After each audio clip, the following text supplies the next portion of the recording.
কথা অন্যদিকে নিয়েন না, আমি আপনার দুশ্মন না, আমি আপনার বন্ধু, শুভাকাঙ্ক্ষী। আপনাদেরকে ওলামায়ে কেরামদের সহবতে আয়েশা দিন শিখতে হবে, অ্যাপস থেকে দিন শিখবেন না। অ্যাপস থেকে একবার হাদিসের রেফারেন্স পাইছি, বাস কাম সারা। জি না, ওই হাদিস তাহকিক করার ব্যাপার আছে, উসুলের ব্যাপার আছে, আসমা ও রিজাল্টের ব্যাপার আছে, তাহলিলের ব্যাপার আছে, অনেক বিষয় আছে। একটা মাসালা ইসলামবাদ করতে হলে অনেকগুলো বিষয় একসাথে লাগে। আর অনলাইনে শায়েখ হওয়ার জন্য কিছু লাগে না, খালি পটর পটর করতে পারলেই হয়। অনলাইনে যে কোরআন তেলাওয়াতও করতে পারে না, সেও শায়েখ হয়ে বসে আছে।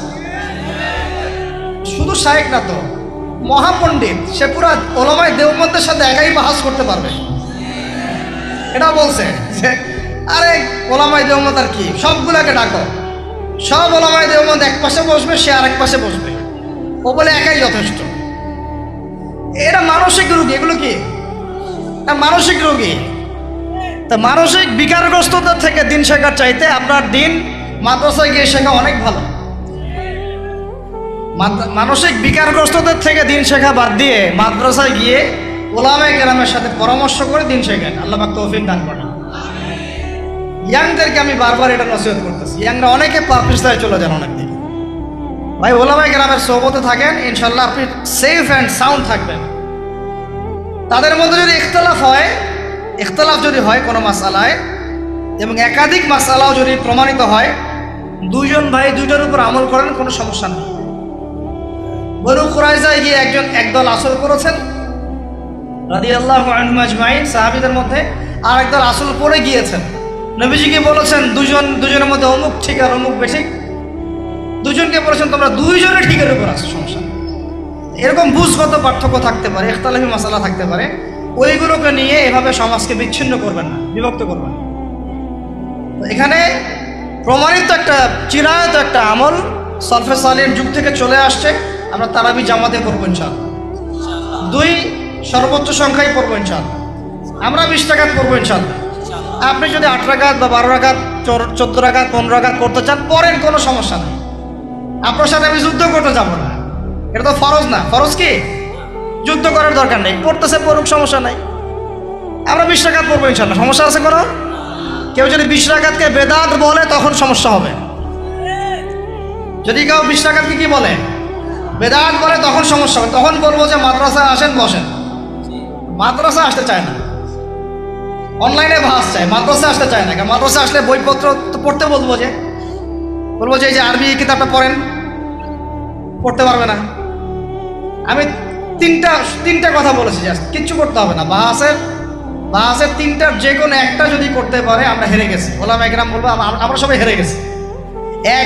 যে কোনো একটা মেশকাতের ক্লাসের কোনো হাদিসের কিতাব, বা দাওরা ক্লাসের কোনো হাদিসের কিতাব, যে কোনো একটা, ধরেন যে ফয়জুল কালাম বা কি হাদিসে আরবাঈন, অথবা ধরেন যে আল বুলুগুল মারাম মিন আদিল্লাতিল আহকাম, মিশকাতুল মাসাবি, এরকম কিছু কিতাব, রিয়াদুস সালিহিন, এরকম মূল জামাত মাসহাফগুলো আছে, নুসখাগুলা খুলে দেওয়ার কাজ, যে একটু পড়ে শোনা হাদিসে কি লেখা আছে।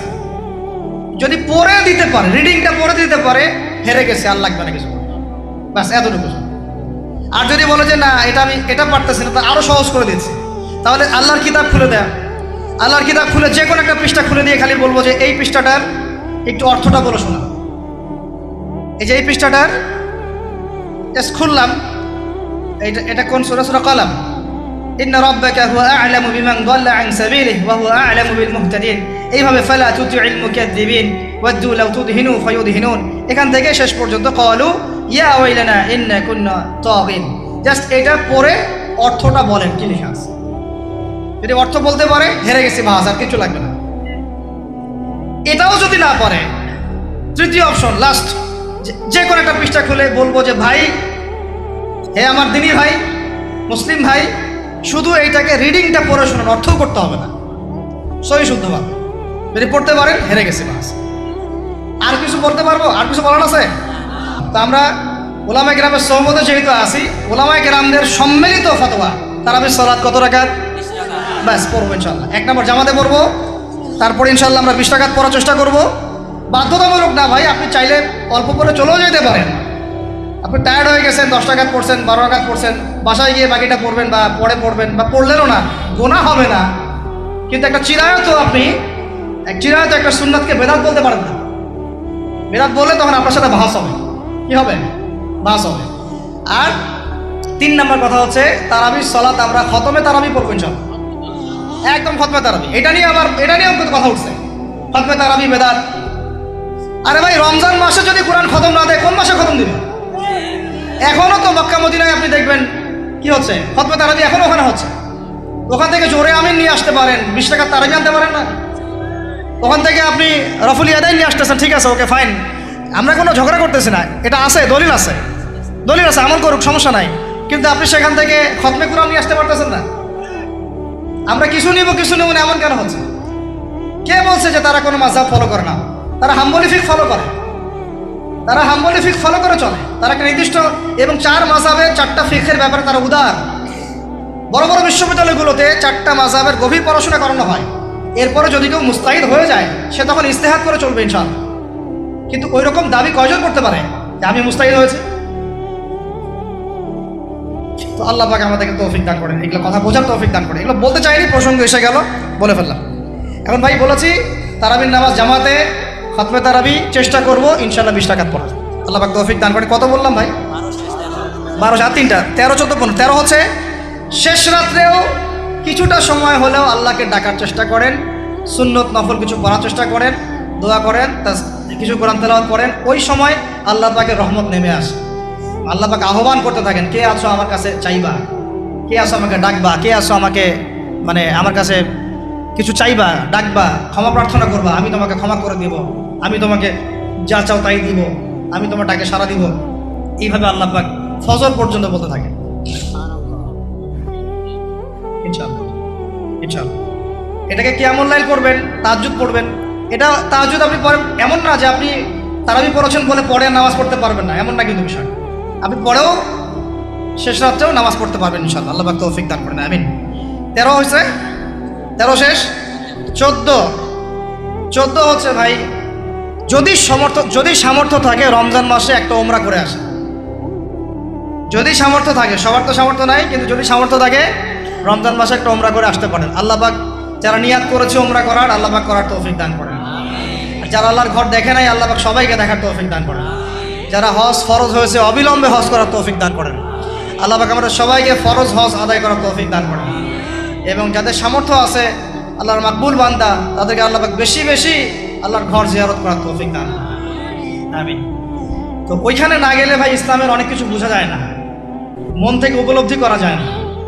এই রাসূলের জীবনে আপনি পড়তেছেন, সুন্নতগুলো আমল করতেছেন, যখন তার রওজার সামনে দাঁড়াবেন, সালাম দিবেন, আসসালামু আলাইকা আইয়ুহান নবী ওয়া রাহমাতুল্লাহি ওয়া বারাকাতুহু, আপনার কলিজাটা একদম কেঁদে উঠবে। তখন মনে হবে যে এখানে নবী সাল্লাল্লাহু আলাইহি ওয়াসাল্লাম এখানেই আছে। তো তার যুদ্ধ করার সেই বদরের মাঠ, সেই উহুদের প্রান্তর, সেই বনু কুরাইজা, সেই আপনার মসজিদে কুবা, এই মক্কা, এই বাইতুল্লাহ, এই হারাম, এগুলো না দেখলে, চোখে না দেখলে আপনি উপলব্ধি করতে পারবেন, ফিলটা আসবে। কথা বুঝতে পারছেন? আল্লাহ পাক আমাদেরকে সামর্থ্যবানদেরকে উমরা করার তৌফিক দান করেন। এরপরে হচ্ছে যে কটা শেষ হয়েছে? 14টা 13টা 14টা হয়ে গেছে।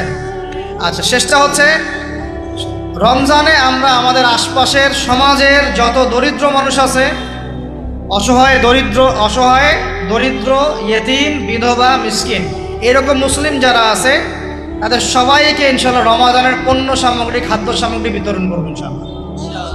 এই উদ্যোগটা আমরা সবাই নেই, তো আল্লাহ পাক নেওয়ার তৌফিক দান করে দেন। প্রত্যেকটা এলাকা ভিত্তিক যুবকরা দাঁড়ায় যাও, হালাল যাদের অর্থ ওদের থেকে কালেকশন করো, করে প্যাকেট রেডি করো। এক পাশে রমাজানের প্যাকেজ, চাল ডাল ছোলা বুট যা যা হয়, রমাজানের প্যাকেজটা করে সমাজের নিম্নবিত্ত, একদম নিম্নবিত্ত, নিম্ন মধ্যবিত্তরা চেয়ে খাইতে পারে, নিম্ন মধ্যবিত্তরা কিন্তু চেয়েও খাইতে পারে না, ওদের গায়ের হতে লাগে, তাই না? তাদের নাম লিস্ট করে সবার ঘরে ঘরে পৌঁছে দেওয়ার চেষ্টা করো। আল্লাহ পাক তৌফিক দান করে। আমরা শুধু একাই খাবো, একাই পড়বো, একাই ভালো থাকবো, এটা চিন্তা করলে হবে না। সমাজের আপামর এই দরিদ্র জনগোষ্ঠীর পাশে রমজান মাসে আমাদের সবাইকে দাঁড়ানো উচিত। আল্লাহ পাক দাঁড়ানোর তৌফিক দান করেন, আমিন। আর এর সাথে একটা জিনিস জুড়ে দিলাম, রমজান মাসে আমরা বেশি বেশি মানুষকে ইফতার করাবো ইনশাআল্লাহ। কারণ যাকে ইফতার করাবেন এই রোজাদারের রোজার নেকি আপনার আমলনামায় যুক্ত হয়ে যাবে ইনশাআল্লাহ। অতএব বেশি বেশি ইফতার করাবো এবং রমজান মাসে ইফতার বিতরণ প্রজেক্ট এবং প্যাকেজ আমরা রেডি করবো ইনশাআল্লাহ। এবং সমাজের সমস্ত দরিদ্র মানুষ, অসহায় মানুষ, ইয়েতিম, বিধবা, মিসকিন, তাদের ঘরে ঘরে আমরা গিয়ে পৌঁছে দেবো ইনশাআল্লাহ। আল্লাহ পাক আমাদেরকে এই কাজগুলো করার তৌফিক দান করে দেন, আমিন। তো রমজান মাস কেন্দ্রিক এই 15টা নসিহত সবাই মনে রাখি, মাথায় রাখি, দিলের মধ্যে রাখি। আল্লাহ পাক আমাদের সবাইকে সুস্থতার সাথে রমজান মাসে এই কাজগুলো করার তৌফিক দান করে দেন, আমিন। তার মাধ্যমে কাদের মধ্য দিয়ে? সাহাবাদের তরিকার মধ্য দিয়ে। সাহাবাদের তরিকা আমি কি ধাবাস করে পাবো? তাবেই লাগবে, তাবেই লাগবে। এই সিলসিলা মেনটেন করে আমাকে মানতে হবে। কোরআন এবং হাদিস তো সবার বাসায় আছে। আপনাকে যদি আমি এখন বলি যে ক্রিপ্টোকারেন্সি হালাল না হারাম, আপনি কি বের করে দিতে পারবেন এখন আমাকে? পারলেও আপনার আরো 15-20 বছর পড়াশোনা করতে হবে। তারপরে যারা এগুলো নিয়ে গবেষণা করে তাদের কাছে আসতে হবে, জিজ্ঞাসা করতে হবে, বলতে হবে, তারা ফতোয়া দিলে মানতে হবে। ফাসআলু আহলা যিকরি ইন কুনতুম লা তা'লামুন, তোমরা আহলে জিকিরদেরকে জিজ্ঞাসা করো, আহলুল ইলমদেরকে জিজ্ঞাসা করো যে বিষয় তোমরা জানো না। তাহলে আমাদের সমাজে এরকম অনেক ফিতনা চলতেছে, অনলাইনে এই ফিতনাগুলো অনেক বেশি। আর ইয়াং ছেলেপেলেরা এখন দিন শেখে অনলাইন থেকে। এরা দিন মাদ্রাসায় এসে শিখতেছে না। স্পেশালি যারা জেনারেল লাইন থেকে আসছেন তাদের সমস্যা আরও বেশি এবং তারা অনেকে বিভ্রান্ত হয়ে যাচ্ছেন। তাই আমি রিকোয়েস্ট করব, কথা অন্যদিকে নিয়েন না। আমি আপনার দুশ্মন না, আমি আপনার বন্ধু, শুভাকাঙ্ক্ষী। আপনাদেরকে ওলামায়ে কেরামদের সোহবতে আয়েশা দিন শিখতে হবে। অ্যাপস থেকে দিন শিখবেন না। অ্যাপস থেকে একবার হাদিসের রেফারেন্স পাইছি, বাস কাম সারা। জি না, ওই হাদিস তাহকিক করার ব্যাপার আছে, উসুলের ব্যাপার আছে, আসমা ও রিজালের ব্যাপার আছে, তালিলের ব্যাপার আছে, অনেক বিষয় আছে। একটা মাসালা ইস্তেমবাদ করতে হলে অনেকগুলো বিষয় একসাথে লাগে। আর অনলাইনে শায়েখ হওয়ার জন্য কিছু লাগে না, খালি পড়র করতে পারলেই হয়। অনলাইনে যে কোরআন তেলাওয়াতও করতে পারে না সেও শায়েখ হয়ে বসে আছে। শুধু শায়েখ না তো, মহাপণ্ডিত, সে পুরা ওলামায়ে দেওবন্দের সাথে একাই বাহাস করতে পারবে। এটাও বলছে যে আরে ওলামায়ে দেওবন্দ আর কি, সবগুলোকে ডাকো, সব ওলামায়ে দেওবন্দ এক পাশে বসবে, সে আরেক পাশে বসবে, ও বলে একাই যথেষ্ট। এরা মানসিক রোগী। এগুলো কি না, মানসিক রোগী। তা মানসিক বিকারগ্রস্ততার থেকে দিন শেখার চাইতে আপনার দিন মাদ্রাসায় গিয়ে শেখা অনেক ভালো। মানসিক বিকারগ্রস্ততার থেকে দিন শেখা বাদ দিয়ে মাদ্রাসায় গিয়ে ওলামায়ে কেরামের সাথে পরামর্শ করে দিন শেখেন। আল্লাহ পাক তৌফিক দান করেন। ইয়াংদেরকে আমি বারবার এটা নসিহত করতেছি। ইয়াংরা অনেকে পাপিস্তায় চলে যান অনেক দিকে। ভাই ওলামায়ে কেরামের সোহবতে থাকেন, ইনশাল্লাহ আপনি সেফ অ্যান্ড সাউন্ড থাকবেন। তাদের মধ্যে যদি ইখতলাফ যদি হয় কোনো মাসালায় এবং একাধিক মাসালাও যদি প্রমাণিত হয়, দুইজন ভাই দুইটার উপর আমল করেন, কোনো সমস্যা নেই। বনু কুরাইজায় গিয়ে একদল আসল করেছেন রাদিয়াল্লাহু আনহুম আজমাইন, সাহাবীদের মধ্যে, আর একদল আসল পড়ে গিয়েছেন। নবীজিকে বলেছেন দুজনের মধ্যে অমুক ঠিক আর অমুক বেঠিক। দুজনকে বলেছেন তোমরা দুইজনে ঠিকের উপর আসো, সমস্যা। এরকম বুঝগত পার্থক্য থাকতে পারে, ইখতিলাফি মাসালা থাকতে পারে। ওইগুলোকে নিয়ে এভাবে সমাজকে বিচ্ছিন্ন করবেন না, বিভক্ত করবেন না। এখানে প্রমাণিত একটা চিরায়ত একটা আমল সলফে সালিহীন যুগ থেকে চলে আসছে। আমরা তারাবি জামাতে পড়বো ইনশাআল্লাহ, 2 সর্বোচ্চ সংখ্যায় পড়বো ইনশাআল্লাহ। আমরা 20 রাকাত পড়বো ইনশাআল্লাহ। আপনি যদি 8 রাকাত বা 12 রাকাত, 14 রাকাত, 15 রাকাত পড়তে চান পড়েন, কোনো সমস্যা নেই। আপনার সাথে আমি যুদ্ধ করতে যাবো না, এটা তো ফরজ না। ফরজ কি? যুদ্ধ করার দরকার নেই, পড়তেছে পড়ুক, সমস্যা নাই। আমরা 20 রাকাত পড়বো ইনশাআল্লাহ, সমস্যা আছে কোনো? কেউ যদি 20 রাকাতকে বেদাত বলে তখন সমস্যা হবে। যদি কেউ 20 রাকাতকে কি বলে? বেদাত বলে, তখন সমস্যা হবে। তখন বলবো যে মাদ্রাসায় আসেন, বসেন। মাদ্রাসা আসতে চায় না, অনলাইনে ভাস চায়, মাদ্রাসা আসতে চায় না। কারণ মাদ্রাসা আসলে বইপত্র তো পড়তে বলবো যে এই যে আরবি কিতাবটা পড়েন, পড়তে পারবে না। আমি তিনটা কথা বলেছি, কিচ্ছু করতে হবে না। বাহাসের 3টার যে কোনো একটা যদি করতে পারে আমরা হেরে গেছি। ওলামায়ে কেরাম বলবো আমরা সবাই হেরে গেছি। যে কোনো একটা মেশকাতের ক্লাসের কোনো হাদিসের কিতাব বা দাওরা ক্লাসের কোনো হাদিসের কিতাব, যে কোনো একটা, ধরেন যে ফয়জুল কালাম বা কি হাদিস আরবাঈন, অথবা ধরেন যে আল বুলুগুল মারাম মিন আদিল্লাতিল আহকাম, মিশকাতুল মাসাবি, এরকম কিছু কিতাব, রিয়াদুস সালিহিন, এরকম মূল জামাত মাসহাফগুলো আছে, নুসখাগুলা খুলে দেওয়ার কাজ, যে একটু পড়ে শোনা হাদিসে কি লিখা আছে। যদি পড়ে দিতে পারে, রিডিংটা পড়ে দিতে পারে, হেরে গেছে, আর লাগবে না কিছু, বাস এতটুকু। আর যদি বলে যে না এটা পারতেছি না, তা আরো সহজ করে দিচ্ছি, তাহলে আল্লাহর কিতাব খুলে দেয়া, আল্লাহর কিতাব খুলে যে কোনো একটা পৃষ্ঠা খুলে দিয়ে খালি বলবো যে এই পৃষ্ঠাটার একটু অর্থটা বলে শোনা। এই যে এই পৃষ্ঠাটার জাস্ট খুললাম, এটা কোন সূরা? সূরা কলম। ইন্না রাব্বাকা হুয়া আ'লামু বিমান দাল্লা আন সাবিলিহি ওয়া হুয়া আ'লামু বিল মুহতাদিন। এইভাবে ফালা তুতি'ল মুকাদ্দিবিন ওয়াদু লাউ তুদহিনু ফায়ুদহিনুন, এখান থেকে শেষ পর্যন্ত ক্বালু ইয়া ওয়াইলানা ইন্না কুন্না তাগিন। জাস্ট এটা পড়ে অর্থটা বলেন কি লেখা আছে। যদি অর্থ বলতে পারে হেরে গেছি, বাস, আর কিছু লাগবে না। এটাও যদি না পারে, তৃতীয় অপশন, লাস্ট, যে কোনো একটা পৃষ্ঠা খুলে বলবো যে ভাই, হে আমার দিনী ভাই, মুসলিম ভাই, শুধু এইটাকে রিডিংটা পড়ে শোনান, অর্থ করতে হবে না, সহি শুদ্ধভাবে। যদি পড়তে পারেন হেরে গেছি, বাস। আর কিছু বলতে পারবো? আর কিছু বলার আছে? তো আমরা ওলামায়ে কেরামের সহমতে যেহেতু আসি, ওলামায়ে কেরামদের সম্মিলিত ফতোয়া, তারাবির সালাত কত রাকাত? ব্যাস, পড়বো ইনশাল্লাহ। 1 নম্বর জামাতে পড়বো, তারপরে ইনশাল্লাহ আমরা 20 রাকাত পড়ার চেষ্টা করবো। বাধ্যতামূলক না ভাই, আপনি চাইলে অল্প করে চলেও যেতে পারেন। আপনি টায়ার্ড হয়ে গেছেন, 10 রাকাত পড়ছেন, 12 রাকাত পড়ছেন, বাসায় গিয়ে বাকিটা পড়বেন, বা পরে পড়বেন, বা পড়লেনও না, গোনা হবে না। কিন্তু একটা চিরায়ত, আপনি চিরায়ত একটা সুন্নাতকে বেদাত বলতে পারেন না। বেদাত বললে তখন আপনার সাথে বাহাস হবে। কি হবে? বাহাস হবে। আর 3 নম্বর কথা হচ্ছে, তারাবির সালাত আমরা খতমে তারাবি পড়বো ইনশাআল্লাহ, একদম খতমে তারাবি। এটা নিয়েও কিন্তু কথা উঠছে, খতমে তারাবি বেদাত। আরে ভাই, রমজান মাসে যদি কোরআন খতম না দেয়, কোন মাসে খতম দিবে? এখনো তো মক্কা মদিনায় আপনি দেখবেন কি হচ্ছে, খতমে তারাবি এখনো ওখানে হচ্ছে। ওখান থেকে জোরে আমিন নিয়ে আসতে পারেন, 20 টাকার তারাবি আনতে পারেন না? ওখান থেকে আপনি রফুল ইয়াদাইন নিয়ে আসতেছেন, ঠিক আছে, ওকে ফাইন, আমরা কোনো ঝগড়া করতেছি না, এটা আছে, দলিল আছে, আমল করুক, সমস্যা নাই। কিন্তু আপনি সেখান থেকে খতমে কোরআন নিয়ে আসতে পারতেছেন না। আমরা কিছু নিব না, এমন কেন হচ্ছে? কে বলছে যে তারা কোনো মাযহাব ফলো করে না? তারা হাম্বলি ফিকহ ফলো করে, চলে। তারা একটা নির্দিষ্ট এবং 4 মাযহাবের 4টা ফিকহের ব্যাপারে তারা উদার। বড় বড় বিশ্ববিদ্যালয়গুলোতে 4টা মাযহাবের গভীর পড়াশোনা করানো হয়। এরপরে যদি কেউ মুস্তাহিদ হয়ে যায়, সে তখন ইজতিহাদ করে চলবে ইনশাআল্লাহ। কিন্তু ওই রকম দাবি কয়জন করতে পারে আমি মুস্তাহিদ হয়েছি? তো আল্লাহ পাক আমাদেরকে তৌফিক দান করেন, এগুলো কথা বোঝার তৌফিক দান করেন। এগুলো বলতে চাইনি, প্রসঙ্গ এসে গেল, বলে ফেললাম। এখন ভাই বলেছি, তারাবির নামাজ জামাতে খতমে তারাবি চেষ্টা করব ইনশাআল্লাহ 20 রাকাত পড়া। আল্লাহ পাক তৌফিক দান করে। কত বললাম ভাই? 12 আর 3টা 13, 14, 15। 13 হচ্ছে শেষ রাত্রেও কিছুটা সময় হলেও আল্লাহকে ডাকার চেষ্টা করেন, সুন্নত নফল কিছু করার চেষ্টা করেন, দোয়া করেন, কিছু কোরআন তেলাওয়াত করেন। ওই সময় আল্লাহ পাকের রহমত নেমে আসে। আল্লাহ পাক আহ্বান করতে থাকেন, কে আছো আমার কাছে চাইবা, কে আছো আমাকে ডাকবা, কে আছো আমাকে আমার কাছে কিছু চাইবা, ডাকবা, ক্ষমা প্রার্থনা করবা, আমি তোমাকে ক্ষমা করে দিব, আমি তোমাকে যা চাও তাই দিব, আমি তোমার ডাকে সাড়া দিব। এইভাবে আল্লাহ পাক ফজর পর্যন্ত বলতে থাকে। ইনশাআল্লাহ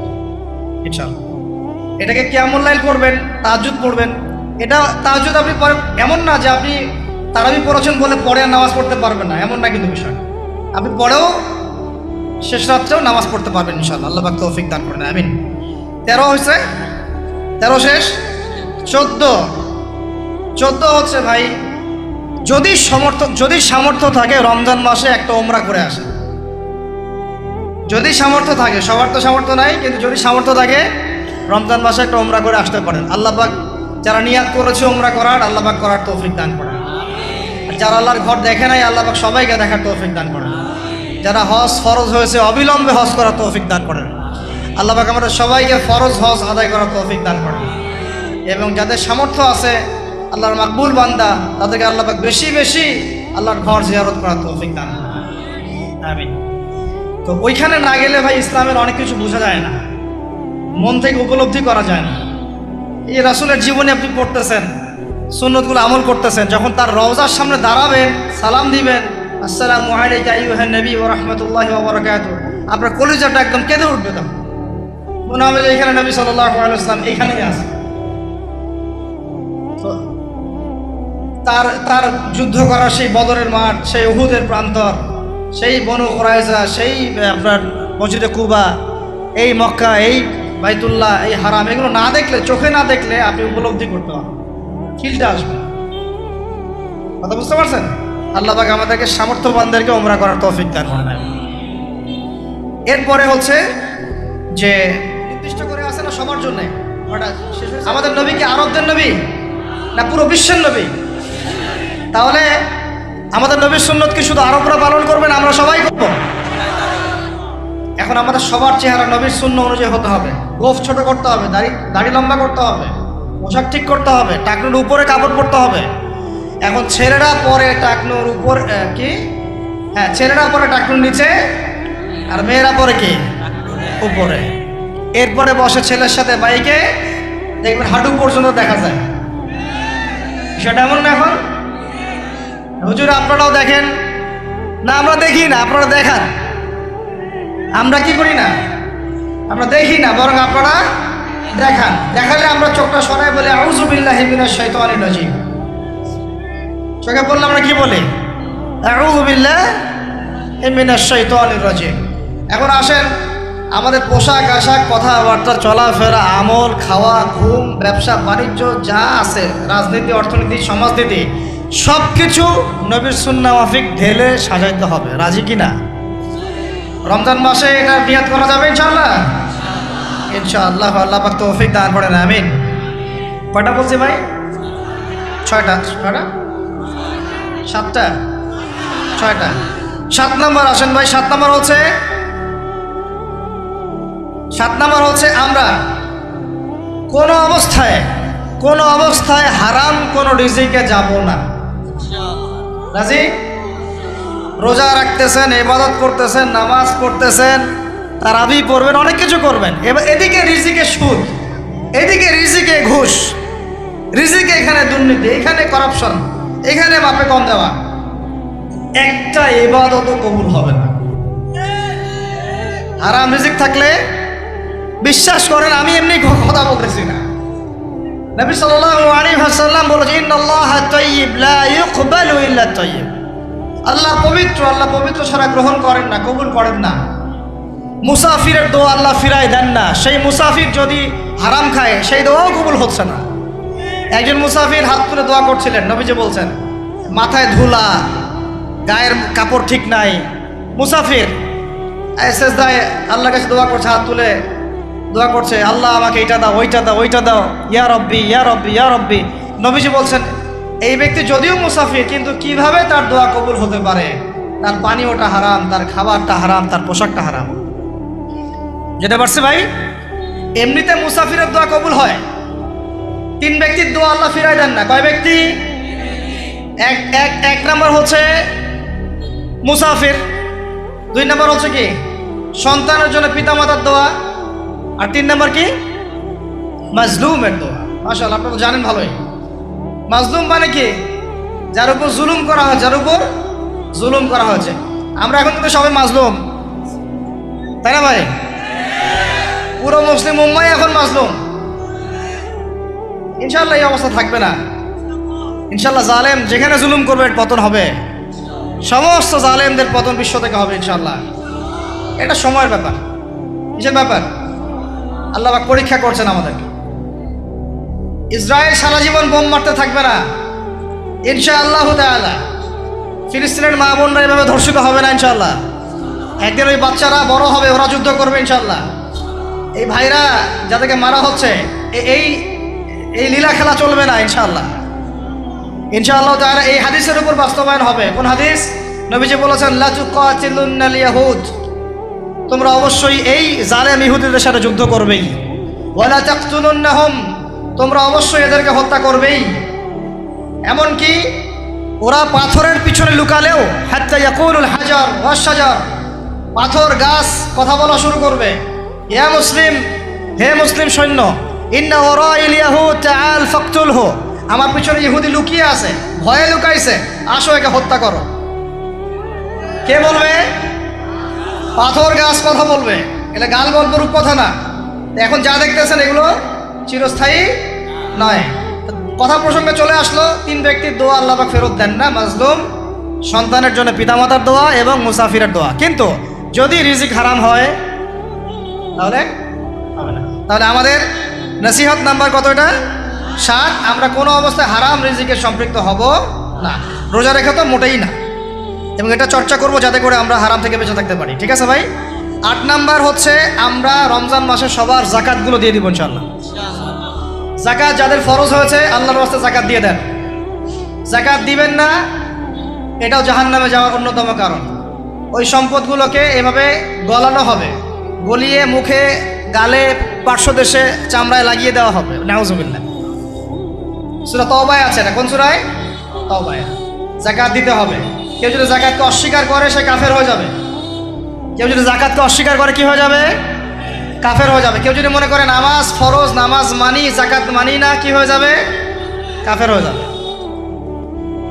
এখন আমার কথা হচ্ছে, ইসলামী অর্থনীতির মূল ভিত্তি হচ্ছে জাকাত। জাকাত যদি ঠিকঠাক মতো দিতেন, বাংলাদেশে একটা দরিদ্র মানুষও খুঁজে পাওয়া যাইত না। এটা গাল গল্প না, এটাই বাস্তবতা। কিন্তু আমরা সেটা বাস্তবায়ন করতে পারি নাই, পারছি না। আমার কথা শোনেন ভাই, বাংলাদেশে এমন অনেক মানুষ আছে, হাজার হাজার, যাদের জাকাত যদি আপনি কালেক্ট করতে পারেন, সমাজে একটা দরিদ্র মানুষও খুঁজে পাওয়া যাবে না। এমন একজন মানুষের জাকাত দিয়ে আপনি একটা গ্রামের মানুষকে খাওয়াইতে পারবেন। মিলসের মালিক জাকাত দেয় না, গার্মেন্টসের মালিক অনেক জাকাত দেয় না, ফ্যাক্টরির মালিক জাকাত দেয় না, অনেকে কানাডায় বাড়ি ঘর করতেছেন, এখানে জাকাত দেন না। আছে না এরকম? জাকাত না দিলে ইসলামের খুঁটি থেকে নাম কাটা পড়ে গেল। ইসলামের ভিত্তি কয়টা? 5টা না? তাওহীদের পরে কি সালাত না? সালাতের পরে কি? জাকাত। তারপরে না রমাদান এবং হজ, তাই না বিষয়টা? আল্লাহ পাক আমাদেরকে ইসলামের এই 5টা পিলারের অন্যতম পিলার জাকাতের উপর আমল করার তৌফিক দান করেন। কয়টা বললাম ভাই? 8টা। 9 নাম্বার হচ্ছে জাকাত যাদের ফরজ হয় না। আচ্ছা, জাকাত সম্পর্কে 2টা কথা। জাকাত কিন্তু সোনারও জাকাত আসে, রূপারও জাকাত আসে, এই গবাদি পশুরও জাকাত আসে, আবার কৃষি জমিরও কিন্তু জাকাত আসে। কৃষি জমির ফসলের কি হয়? জাকাত আসে, ওটাকে ওসর বলা হয়। আমরা অনেকে এটা জানিও না। ওলামায়ে কেরামদের সাথে পরামর্শ করবেন, আপনার সম্পদে জাকাত আসছে কিনা, এটা নিসাব পরিমাণ হলে বের করে ফেলতে হবে। আল্লাহ পাক আমাদেরকে জাকাতগুলো বের করার তৌফিক দান করেন। আচ্ছা, আর জাকাত দিবেন এমন জায়গায় যেখানে দিলে দিনের খেদমত হচ্ছে। ইন্নামা সাদাকাতু লিল ফুকারা ওয়াল মাসাকিন ওয়াল আমিলিনা আলাইহা ওয়াল মুআল্লাফাতি কুলুবুহুম, আয়াত আছে না? ওয়া ফির রিকাব, এটা সূরা তাওবায় আছে না? সূরা তাওবার 60 নম্বর আয়াত। কত নম্বর? 60। সূরা তাওবার কত নম্বর? এই সূরার 60 নম্বর আয়াতে জাকাতের 8টা খাত বর্ণিত আছে। এই যে কোনো খাতে আপনি দিতে পারেন, তবে আমার পরামর্শ দিনের রাস্তায় ফি সাবিলিল্লাহ এগুলোতে জাকাত দিলে ভালো হবে, আত্মীয়দেরকে দিলে ভালো হবে, মিসকিনদেরকে দিলে ভালো হবে ইনশাআল্লাহ। আল্লাহ পাক তৌফিক দান করে দেন। তো এটা হলো 8। 9 নাম্বার হচ্ছে 9 না 8? 8 শেষ হলো। 9 নাম্বার। 9 নাম্বার, জাকাত ছাড়াও আমরা বেশি বেশি দান সদকা করবো ইনশাআল্লাহ। রমজানে বেশি বেশি সদকা করবেন, বেশি বেশি সদকা। মানে সদাকার এমন ক্ষমতা আছে যে আপনার তাকদিরে মনে করেন একটা বিপদ লেখা আছে, মনে করেন তাকদিরে একটা বিপদ আছে, আপনি এখানে সদকা করছেন, সদকা করছেন, এই সদাকার ওসিলাতে আল্লাহ পাক আপনার এই বিপদটা দূর করে দিতে পারেন। একটা রোগ হয়েছে, বিপদে পড়ে গেছেন, এখন যদি গোপনে গোপনে সদকা করতে থাকেন এবং ওই ওসিলায় আল্লাহর কাছে দোয়া করেন যে আল্লাহ এই সদকার ওসিলায় আমার এই বিপদটা তুমি কাটায় দাও, আল্লাহ কাটাই দেবেন। সদকার এমন ক্ষমতা আছে, তবে এটা ঢাকঢোল পিটায় না, যত পারেন গোপনে গোপনে। হ্যাঁ, প্রকাশ্যেও দেওয়া যায়, গোপনে দেওয়া উত্তম। গোপনে দেওয়া কি উত্তম, প্রকাশ্যেও দেওয়া যাবে, কোনো সমস্যা নেই। আমরা সদাকা দিব, বেশি বেশি চেষ্টা করবো আত্মীয়র হক দেওয়ার, আত্মীয়দেরকে দেওয়ার জন্য। প্রতিবেশী, আমাদের সমাজের ইয়েতিম, আমাদের সমাজের বিধবা, আমাদের সমাজের মিসকিন, ভালো ভালো জায়গায় সদকা করবেন। ঢাকা শহরে দেখা যায় অনেক সময় আমরা গাড়ি দিয়ে যাই, গাড়ির সামনে গ্লাসে নক করে টাকা যাচ্ছে, আল্লাহর ওয়াস্তে কিছু দেন। কে জানি এই হাদিসটা ভিক্ষুকদেরকে শিখাইছে। কোন হাদিস জানেন? যে আল্লাহর ওয়াস্তে কারো কাছে কিছু চাইলে ফিরাইতে হয় না। আল্লাহর ওয়াস্তে যদি কেউ আপনার কাছে কিছু চায়, আল্লাহর ওয়াস্তে ভাই আপনার কাছে আমি 10টা টাকা চাচ্ছি, থাকলে দেন, তাহলে এটা ফিরাইতে হয় না। বেচারা আল্লাহর ওয়াস্তে চাইছে, আমি ফিরাবো কেন? আল্লাহর দোহাই দিছে। প্রত্যেকটা ভিক্ষুক দেখবেন চায় আল্লাহর ওয়াস্তে দেন। সেটা নিয়ে গাঁজা খাক আর কি করে করুক, আল্লাহর ওয়াস্তেই চাচ্ছে। অনেক সময় দেখা যায় অনেক ভিক্ষুকের ফ্ল্যাট আছে ঢাকায়, কি আছে, আর আমরা ভালো থাকি, যারা দেই তারা ভালো থাকি, ওই ভিক্ষুকের ফ্ল্যাট আছে। সুবহানাল্লাহ। প্রতারণার যুক্ত, বোঝার বুদ্ধি নাই কোথায় দিলে ভালো হবে, এই জন্যে বাছাই করে করে সৎকা করবেন, দিনই খাতগুলোতে বেশি সৎকা করবেন, আল্লাহ পাক তৌফিক দান করবেন। আর সবচেয়ে ভালো হয়, আমার পরামর্শ, সবচেয়ে ভালো হচ্ছে আত্মীয়দেরকে দিবেন। এখানে আপনি দুইজন নাকি পাবেন, কয়টা? এক, আত্মীয়র হক রক্ষা করলেন, হক আদায় করলেন, তার নাকি সৎকা তো করলেন, এটার নাকি আছে। আবার আত্মীয়র সম্পর্ক বজায় রাখলেন, সুসম্পর্ক বজায় রাখলেন, এটা আরেকটা নাকি। আত্মীয়তার সম্পর্ক রক্ষা করা বিশাল ইবাদত, মানে এটা সিলাতুর রাহিম, আল্লাহ পাকের আদরের সাথে হবে। এখানে কেউ মাদকের দোকান দিল, আমরা খাই না, ও দোকান নিয়ে চলতে পারবে না, টামটপলা বাঁধে চলে যাবে, কি করবে? চাইতে বাধ্য সে, আমরা খাইলে সে ব্যবসা করবে। আল্লাহর ওয়াস্তে আমরা কোনো রকম প্রতারণার কাছেও যাব না, হারামের কাছেও যাব না, এবং অন্যকে আমরা প্রতারিত করবো না ইনশাআল্লাহ। বাজার মার্কেটে একটা অনেক জটিল বিষয়, রমজান মাস আসলেই দেখবেন দাম বাড়া শুরু হয়েছে। এখনই অসাধু ব্যবসায়ী যারা, ওরা রিস্টোর করে ফেলাইছে, ওরা আবার সিন্ডিকেট করে ফেলবে যে এই দামের বাইরে যাবে না। তখন আবার দেখবেন যে সরকার বিপাকে পড়ে গেছে, দাম আর কন্ট্রোল করতে পারতেছে না, তখন ভর্তুকি দেওয়া লাগতেছে, আবার ওদেরকে আইনে আনা লাগতেছে। মানে আমরা নিজেরাই ঠিক নাই। কারা ঠিক নাই? আমরা নিজেরাই ঠিক নাই। এই কারণেই তো আমরা, মানে আমাদের সমাজের উপর থেকে আল্লাহ পাকের রহমত, বরকতটা উঠে যাচ্ছে দিন দিন। আপনি দেখে নিন, যে পণ্যের দাম এখন 200 টাকা, রমজান মাস আসলে দেখবেন 250 টাকা 300 টাকা বাড়াই দিচ্ছে। এটা ব্যবসায়ীরা করবে, অনেক অসাধু ব্যবসায়ী করবে, এটা অনেকেই করবে, এখনো চলতেছে। আমাদের বাংলাদেশে এমন কিছু নাই যেটা উৎপন্ন হয় না। আমরা যদি আমাদের এখানে সঠিক জাকাত ভিত্তিক অর্থনীতি থাকতো, সততা থাকতো, ইনসাফ থাকতো, আমানত থাকতো, আমাদের জিনিস আমরা খেয়ে শেষ করতে পারতাম না, এরপর বাকিটা রপ্তানি করতে পারতাম। অনেক কথা ভাই, এগুলো অর্থনীতির বিষয়, আরেকদিন কথা হবে ইনশাআল্লাহ। রমজানে আসছে যেহেতু, এতটুকু নসিহত করি। 3 নাম্বার, যে ভাই আমরা এমনভাবে খাবো না যে খাওয়ার মনে হয় জানোয়ারের খাওয়া, ঠিক আছে ভাই? পুষ্টিকর খাবার খাবো, কিন্তু পরিমাণে কম। কম বলতে কি একবারে কম না, আপনার প্রয়োজন অনুযায়ী 3 ভাগ করে, 1 ভাগ খাবার, 1 ভাগ পানি, 1 ভাগ ফাঁকা, সুন্নাহ অনুযায়ী। আল্লাহ পাক তৌফিক দান করেন, আমিন। 4 নাম্বার হচ্ছে রমাদান মাস মানেই কোরআন। রমাদান মাস মানে কি? এই রমজানে আমরা সবাই বেশি থেকে বেশি কোরআন তেলাওয়াত করবো ইনশাআল্লাহ। কারা কারা পারি হাত তুলি, আলহামদুলিল্লাহ, হাত নামান। সবাই পারেন কোরআন তেলাওয়াত? মাশাআল্লাহ, মাশাআল্লাহ। এইটাই তো চাই, বাংলাদেশের ঘরে ঘরে প্রত্যেক ব্যক্তি যেন কোরআন তেলাওয়াত করা জানে, এটাই তো আমরা চাই।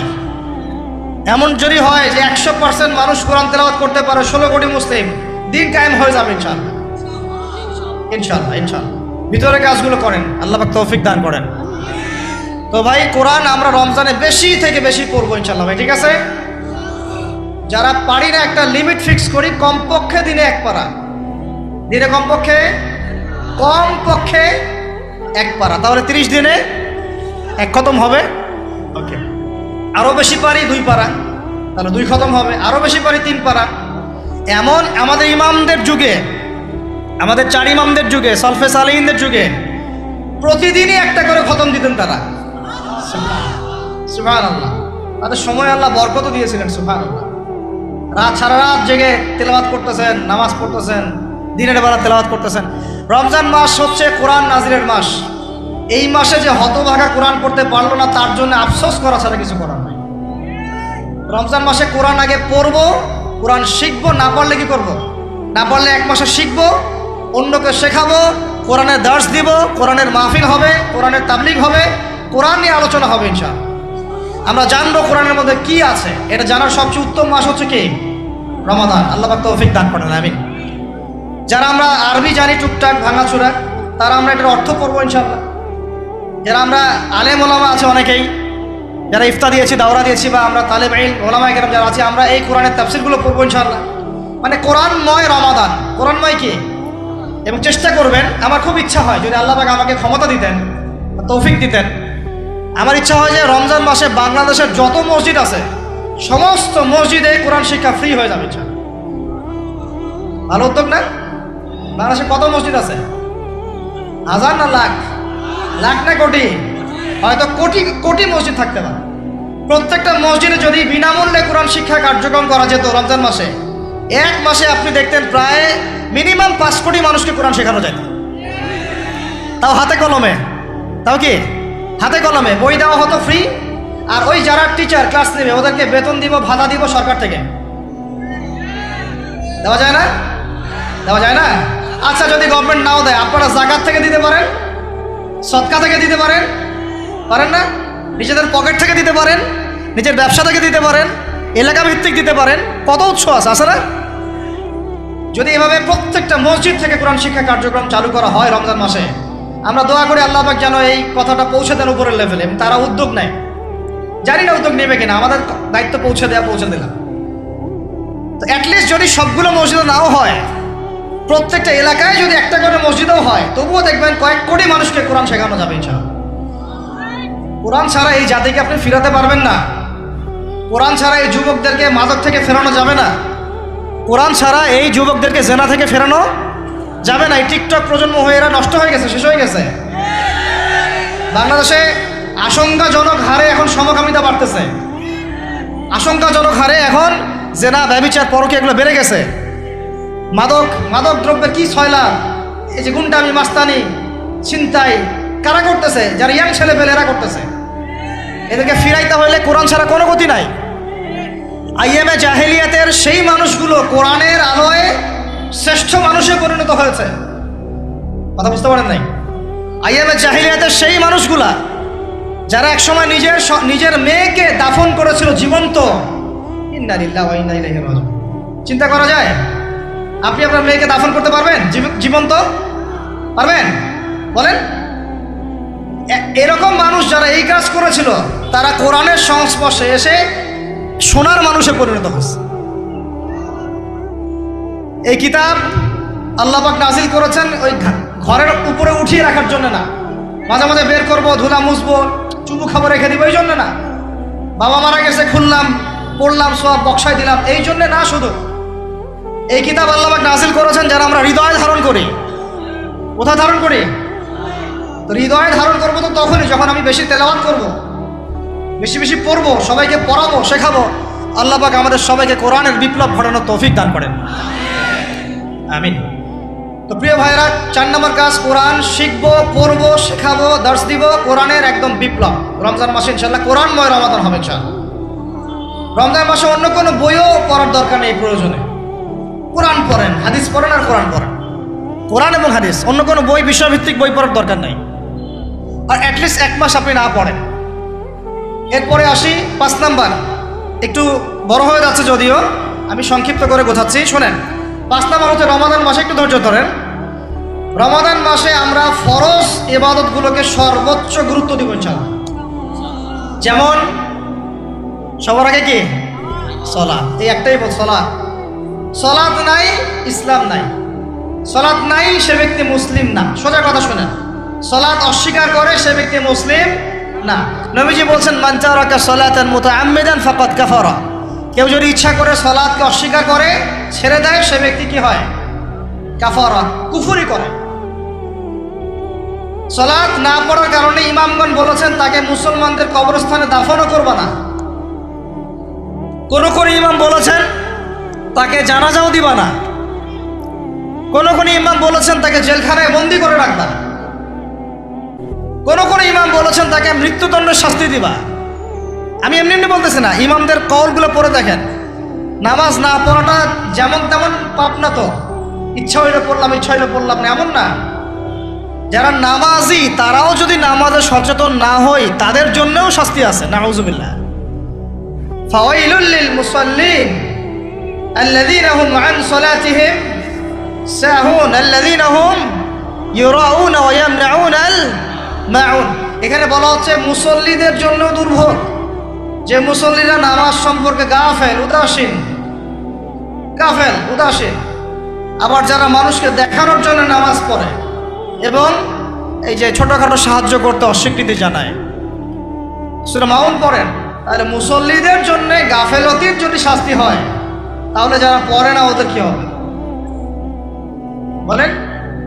ওই যে ওই সূরাটা কি জানি নাম, মুজাম্মিল না মুদ্দাসসির, হাফেজে কোরআন কে আছে, মা সালাকাকুম ফি সাকার, জাহান্নামে যখন ঢুকানো হবে এই ফেরেশতারা জিজ্ঞাসা করবে কিসে তোমাদেরকে জাহান্নামে নিয়ে আসলো, কি পাপ করছিলা? তারা বলবে, তখন তারা বলবে ক্বালু, তারা বলবে, ওই জাহান্নামীরা বলবে লাম নাকু মিনাল মুসাল্লিন। কি বলবে তারা? লাম নাকু মিনাল মুসাল্লিন, আমরা মুসল্লি ছিলাম না, আমরা নামাজ পড়তাম না। তাহলে বেনামাজির পরিণতি কি বলেন? জাহান্নাম। ওয়ালাম নাকু নুতঈমুল মিসকিন, আর আমরা মিসকিনদেরকে খাবার দিতাম না। সুবহানাল্লাহ। আল্লাহ পাক আমাদেরকে সালাত আদায় করার তৌফিক দান করেন। রমাদান মাসে শক্ত করে নামাজ ধরবেন ইনশাআল্লাহ, আল্লাহ পাক তৌফিক দান করেন। 5 ওয়াক্ত নামাজ চেষ্টা করব জামাতে পড়ার জন্য। যদি জামাত ছুটেও যায় তাও পরে জামাত করে নেবেন, সেটাও না পড়েন অ্যাটলিস্ট বাসায় পড়বেন। রাজি আছেন? এই যুবকরা কি হলো, বসো বসো, অল্প সময় বসেন। আরে আপনাদের চেয়ে আমার তারা বেশি, আমি 4 ঘন্টা সফর করে আসছি, আবার 4 ঘন্টা সফর করতে হবে আমার। বেশি বড় বড় করে না, সংক্ষিপ্ত করে 15টা পয়েন্ট। এই পয়েন্টগুলো আমাদেরকে রমাজানের আগেই নিজের মাথায় ঢুকাইতে হবে, পাক্কা নিয়াত করতে হবে আল্লাহ পাক যেন আমাকেও তৌফিক দেন, আপনাদের সবাইকে তৌফিক দান করেন। রমাজানের প্রস্তুতি নাম্বার 1, আমার সেটা বলেন। রমাজানের প্রস্তুতি নাম্বার 1 হচ্ছে যত দুনিয়াবি কাজ আছে সেই কাজগুলোকে কমিয়ে ফেলবো। 1, দুনিয়াবি কাজগুলো কি করব, মানে দুনিয়াবি যত কাজ, যত ব্যস্ততা যা আছে এগুলোকে কমায় নিয়ে আসবো, যাতে রমজান মাসে আমাকে বেশি বাইরে দুনিয়াবি প্রয়োজনের বাইরে বের হইতে না হয়, বেশি ব্যস্ততা আমাকে দুনিয়ার জন্য না করতে হয়। মনে করেন যে আপনি চাইলে এখন যদি সামর্থ্য থাকে রমাদান এবং ঈদের বাজার করে রাখতে পারেন, কারণ লাইলাতুল কদর নষ্ট করে ঈদের বাজার, রমজানের অনেক রুহানিয়াত নষ্ট করে দেয় দুনিয়াবি বাজার ঘাট, তাই না? সবার সামর্থ্য হয় না, সবার সামর্থ্য হয় না, কিন্তু বড় বড় যে বিষয়গুলো আছে, বড় বড় খাবার, মৌলিক খাবার, এগুলো আপনি 2 মাসের জন্য বাসায় রাখতে পারেন যদি সামর্থ্য থাকে। সামর্থ্য নাই তাহলে সেটা আলাদা বিষয়। মোট কথা এটা শুধু একটা বিষয় বোঝাচ্ছে না, দুনিয়াবি যত ব্যস্ততা এগুলোকে কমায় রমাজানের জন্য প্রিপারেশন নিতে হবে। আল্লাহ পাক আমাদেরকে সবাইকে রমাদানের জন্য প্রিপারেশন নেওয়ার তৌফিক দান করেন। এটা হলো মনস্তাত্ত্বিক প্রিপারেশন, যে রমাদান আসতেছে, আমি শাবান মাসেই আমি আমার কাজগুলো গোছাই নেব যাতে রমজানে আমি ফারেক থাকি ইবাদতের জন্য। বুদ্ধিমানের কাজ না এটা? আল্লাহ পাক তৌফিক দান করেন, আমিন। 2 নম্বর হচ্ছে ভাই, রমাজানের আমরা সবাই 30টা সওম রাখবো বলে নিয়াত করি, আল্লাহ পাক তৌফিক দান করেন, আমিন। কিন্তু এখানে একটা কথা, 2 নম্বরটা হচ্ছে রোজা রাখার মতো রোজা রাখতে হবে। কি বললাম বলেন? রোজা রাখার মতো রাখতে হবে। এটা কেন বললাম, কেন বললেন ভাই? উত্তর দিচ্ছিস। উপোস থাকা, না খেয়ে থাকা আর সওম রাখা এক জিনিস নয়। পানি ছেড়ে দেওয়া, খাবার ছেড়ে দেওয়া আর ইসলামী সওম এক জিনিস নয়। অনেক ধর্মের মানুষ খাবার পানি ছেড়ে দিয়ে থাকে, উপবাস থাকে, থাকে না? হাদিসের মধ্যে নবীজি বলেছেন যে ব্যক্তি রোজা রেখে অন্যায় কাজ ছাড়তে পারলো না, মানে আল্লাহর মাসিয়াত ছাড়তে পারলো না, এই যে কাবায়ের ফাওয়াহিশ এগুলো ছাড়তে পারলো না, অশ্লীলতা ছাড়তে পারলো না, মিথ্যা ছাড়তে পারলো না, বেহায়াপনা ছাড়তে পারলো না, তার না খেয়ে থাকায়, পানি না পান করায় আল্লাহর কিচ্ছু যায় আসে না। আর রোজার বিষয় বুঝলাম। রোজা কাকে বলে ভাই? মানে রোজা মানে হচ্ছে আমি আল্লাহ পাকের সমস্ত নিষেধ ছেড়ে দিব। কি করব?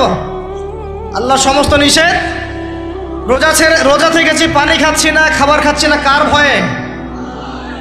গোসল করার সময় 1 ঢোক পানি খেলে কে দেখবে? এই চেতনা তখন কাজ করে, তখন কাজ করে না? চুপ করে 1 লোকমা ভাত খেলে কে দেখবে? কেউ দেখবে? আল্লাহ ছাড়া কেউ দেখবে? কেউ দেখবে না। তারপর আপনি খান না কেন? আপনি খান না কেন? কারণ আপনি অনুভব করেন যে আল্লাহ পাক আমাকে দেখছেন। এটাই হলো ইহসান। এটার নাম কি? ইহসান। এটাই বলা হচ্ছে হাদিসে জিবরিলের মধ্যে, আনতা আবুদুল্লাহ কাআন্নাকা তারাহ, তুমি এমনভাবে আল্লাহর ইবাদত করো যেন তুমি আল্লাহকে দেখতে পাচ্ছ। ওয়াইল্লাম তাকুন তারাহু, তুমি যদি আল্লাহকে দেখতে না পারো জেনে রাখো ফাইন্নাহু ইয়ারাক, আল্লাহ পাক তোমাকে দেখছেন। এইটাকে বলে আল্লাহ কনসিয়াসনেস বা ইহসান বা তাকওয়া। আর তাকওয়া হাহুনা, তাকওয়া কোথায়? এখানে। আপনি সওমের আয়াতটা পড়েন, কুতিবা আলাইকুমুস সিয়াম কামা কুতিবা আলাল লাযিনা মিন ক্বাবলিকুম লাআল্লাকুম কি তাত্তাকুন, তোমাদের উপর সওমকে ফরজ করা হয়েছে ঠিক যেমন করে আগের উম্মতদের উপরেও করা হয়েছিল। উদ্দেশ্য হচ্ছে লাআল্লাকুম তাত্তাকুন, যাতে করে তোমরা তাকওয়া অবলম্বন করতে পারো। তাকওয়া মানে আল্লাহ কনসিয়াসনেস, এই যে আমি খাচ্ছি না, পান করতেছি না, আমি বিশ্বাস করি আল্লাহ আমাকে দেখতেছেন, এই তো। সেই বান্দা কেমন করে রমজান চলে গেলেই বেনামাজি থাকতে পারে? রমজান চলে গেলে কি আল্লাহ তাকে আর দেখে না? সেই বান্দা কিভাবে সুদ খায়, তখন কি আল্লাহ তাকে দেখে না? সেই বান্দা, একই বান্দা কিভাবে জেনা করতে পারে, মেয়েকে নিয়ে কেমন করে বাইকে ঘুরতে পারে, কেমন করে গায়রা মাহরামের সাথে আমরা ইয়ে করতে পারি, প্রিমিক্সিং করতে পারি, কেমন করে সে সমকামিতার দিকে ধাবিত হতে পারে, কেমন করে সে জুয়া খেলতে পারে, কেমন করে সে মাদক খাইতে পারে, কেমন করে সে আল্লাহ দ্রোহী আইন বাস্তবায়ন করতে পারে, যদি সে এটা চেতনা, এই চেতনা থাকে যে আল্লাহ আমাকে দেখছেন। এই চেতনাটাকে বদ্ধমূল করার জন্যই রমজান আসে, বলেন সুবহানাল্লাহ। আমি বুঝাতে পারলাম রোজা রাখার উদ্দেশ্যটা কি?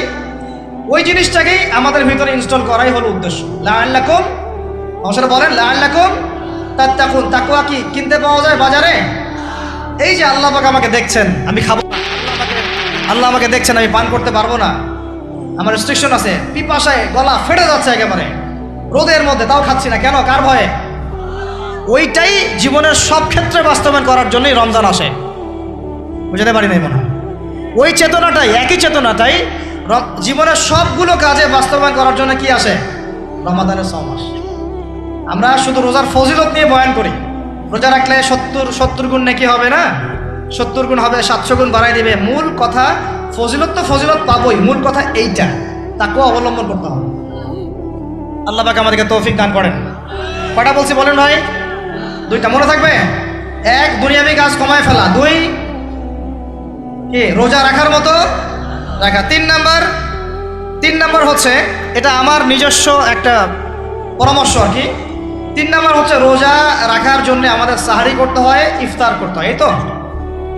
আল্লাহর ওয়াস্তে সাহারি এবং ইফতারে মুসলমানের মতো খাবার খাবেন, জানোয়ারের মতো খাবার খাবেন না। সাহারি এবং ইফতার এই দুটোতে কি খাবেন? মুসলমানের, মুমিনের মতো খাবার খাবেন, জানোয়ারের মতো খাবার খাবেন না। আল্লাহ পাক বোঝার তৌফিক দান করেন।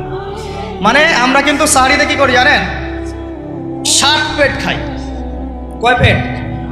নবীজি বলেছেন খাবে পেটের 1 ভাগ খাবার, 1 ভাগ পানি, 1 ভাগ, আবার বলি 1 ভাগ খাবার, 1 ভাগ পানি, 1 ভাগ। কার পেট খালি আছে এখন খাওয়ার সময় খাওয়ার টেবিলে? আমাদের ওস্তাদরা বলেন যে মুসলিম উম্মাহ, আমাদের ওস্তাদরা বলেন যে মুসলিম উম্মাহ খাবার টেবিলে হেরে গেছে, সে কখনো জিহাদের মাঠে জিততে পারবে না।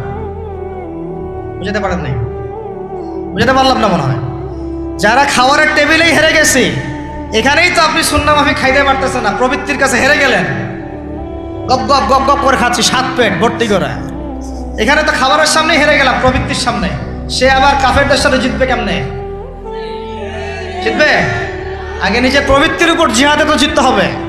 আমার মন চাচ্ছে জেনা করি, করবো না, এটার নাম জিহাদ, এটাও জিহাদ। মন চাচ্ছে সুদ খাই, একটু খাবো না, এটার নাম কি? জিহাদ। মন চাচ্ছে নামাজ না পড়ি, ঘুমায় থাকি, মন চাচ্ছে না, মন বলতেছে ঘুমাই ঘুমাই ঘুমাই, কিন্তু নামাজ পড়তে হবে। এই যে উঠলাম, অজু করলাম, গেলাম, এর নাম কি? এটাও এক প্রকার কি, বরং নফসের সাথে জিহাদটা অনেক বড় জিহাদ বলা হয়েছে, বলা হয় নাই? এটা মানুষকে শক্ত করবে। একটা মেয়ে সাথে প্রেম করতে মন চায়, করবো না, ওকে দেখবও না, যাবো না কাছে, এটা এটা শক্ত থাকার নাম কি? এটা মনে নফসের সাথে কি বুঝেন? আল্লাহ পাক আমাদেরকে নফস শক্ত করার তৌফিক দান করেন। তো ভাই, খাবার ইফতারেও এভাবে 7 পেট খাবেন না, সারিতেও খাবো না, কথা করি তো ইনশাল্লাহ। শোনেন, পরিমিত খাবেন, পুষ্টিকর খাবার খাবেন, পরিমিত খাবেন কিন্তু পুষ্টিকর খাবার খাবেন, তাহলে যথেষ্ট হবে ইনশাআল্লাহ। আর এখনকার যে খাবার, এতে বেশিরভাগই ভেজাল। যত বেশি খাবো তত দ্রুত অসুস্থ হব। তো এই যে আমরা দিন দিন যে দুর্বল হয়ে যাচ্ছি, বুঝতে পারতেছেন না আপনারা? এটা দিন দিন যে আমরা আগের জেনারেশনের মতো শক্ত না। আমাদের দাদারা, তার দাদারা যেরকম স্ট্রং ছিলেন, আমাদের ইয়াংরাও কিন্তু অত স্ট্রং না। একটা ইয়াং ছেলেকে আপনি এখন 50 বছরের একজন মুরব্বীর সাথে পাঞ্জা লাগায় দেন, পারবে না, ওই চাচাই জিতবে। এটার কারণ হচ্ছে ভেজাল খাবার, ভেজাল পরিবেশ, ভেজাল সব কিছু। আমরা যা খাচ্ছি বেশিরভাগই বিষ। আর আল্লাহর কসম, এগুলো মনিটর করার দায়িত্ব সরকারের, এগুলো মনিটর করার দায়িত্ব প্রশাসনের। এদেরকে মোবাইল কোর্টের আওতায় নিয়ে এসে একদম 1 বছরের জন্য ঢুকাইতে ভিতরে। আইনের সঠিক প্রয়োগ হলে এমনি সিধা হয়ে যাবে। বাঙালিদেরকে শুধু মিষ্টি মিষ্টি কথা বলে কাজ হবে না, মাঝে মাঝে কঠিন শাসন লাগে। বড় বড় কান্ট্রিগুলো আপনারা দেখে আসেন, মনে করেন রাস্তায় ড্রাইভিংয়ের সীমা দেওয়া আছে 100 কিলো, ওরা যদি 110, 120 চালায় কেউ কিচ্ছু বলবে না, কোনো ট্রাফিক পুলিশও নাই। মোবাইলে একটা মেসেজ চলে আসবে যে তোমার এই 1500 রিয়াল, 2000 রিয়াল জরিমানা করা হয়েছে। দিবা না? ড্রাইভিং লাইসেন্স বাতিল, ওটা বাতিল।